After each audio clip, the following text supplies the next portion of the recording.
போற்றும் பூண்டி மாதா பேராலய ஆண்டு பெருவிழா தேர்பவனி மே 14ஆம் தேதி இரவு நடைபெறுகிறது. அனைவரும் வருக, மாதாவின் அருளாசி பெறுக. குமரி தூத்தூர் மீனவர்கள் 600க்கும் மேற்பட்ட விசைப்படகுகளில் பாகிஸ்தான் எல்லையோர கடல் பகுதியில் மீன்பிடி தொழில் செய்து வரும் நிலையில் அவர்களை மத்திய அரசு மீட்க நடவடிக்கை எடுக்க வேண்டும் என்று உறவினர்கள் கோரிக்கை விடுத்துள்ளனர். இது குறித்த தகவல்களை எமது செய்தியாளர் ராஜேந்திர பிரசாத் வழங்க நாம் கேட்கலாம். வணக்கம் ராஜேந்திர பிரசாத், மீனவர்களுடைய உறவினர்கள் முன்வைக்கக்கூடிய கோரிக்கைகள் என்னென்ன விவரங்களை பதிவு பண்ணுங்க.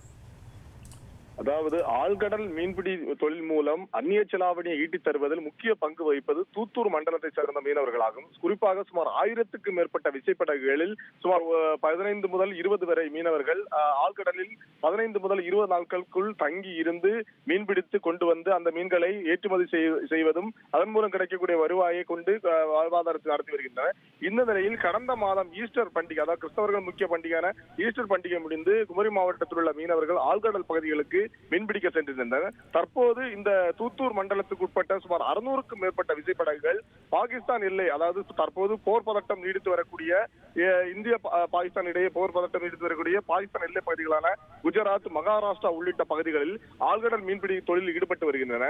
இந்த மீனவர்களை தொடர்பு கொள்வதற்கான எந்த விதமான சாத்தியக்கூறுகளும் குடும்பத்தினரிடையே இல்லாததால் சேட்டலைட் போன்கள் மூலமாக மட்டும்தான் அவர்களை தொடர்பு கொள்ள முடியும். இதன் காரணமாக இங்கு நடக்கக்கூடிய இந்த பதட்டமான சூழல் இவர்களுக்கு தெரிய வாய்ப்பில்லை என்றும், மேலும் அந்த தாக்குதல், அதாவது பாகிஸ்தான் இந்தியா மீது ட்ரோன்கள் கொண்டு தாக்குதல் நடத்துவதும் அதனை இந்தியா முறியடிப்பதும் இருந்து வந்தாலும் கடல் மார்க்கமாக தாக்குதலை மேற்கொண்டால் முதலில் பாதிக்கப்படுவது இந்த மீனவர்கள் தான் என்றும், அதனால் அவர்களை மீட்பதற்கான நடவடிக்கையை மத்திய மாநில அரசுகள் உடனடியாக எடுக்க வேண்டும் என்றும், தொடர்ச்சியாக அங்கு அந்த பகுதிகள், அதாவது தற்போது அந்த சேட்டலைட் படங்கள் மூலமாக எந்தெந்த மீனவர்கள் எந்தெந்த பகுதிகளில் உள்ளனர் என்ற புகைப்படங்கள் தற்போது வெளியாகி உள்ளது. இந்த படங்களை கொண்டு மத்திய மாநில அரசுகள் அந்த மீனவர்களை சேட்டலைட் போன்கள் மூலம் தொடர்பு கொண்டு அவர்களுக்கு இங்கு நடக்கக்கூடிய பதட்டமான சூழ்நிலையை விளக்கி அவர்களை கரை திரும்ப நடவடிக்கை எடுக்க வேண்டும் என்றும், அல்லாமல் அந்த மிகவும் பாதிக்கப்படக்கூடிய இருக்கக்கூடிய பகுதிகளில், அதாவது திருப்பி வர முடியாது இருக்கக்கூடிய மீனவர்களை ஹெலிகாப்டர் மூலமாக மீட்ட நடவடிக்கை எடுக்க வேண்டும் என்ற ஒரு கோரிக்கையை இந்த மீனவர்கள் உறவினர்கள் தற்போது தெரிவித்துள்ளனர். இதன் காரணமாக சுமார் 10,000, அதாவது 600க்கும் மேற்பட்ட விசைப்படகுகளில் 10,000க்கும் மேற்பட்ட மீனவர்கள் இந்த பாகிஸ்தான் எல்லை பகுதியில் தற்போது இருப்பது குறிப்பிடத்தக்கது.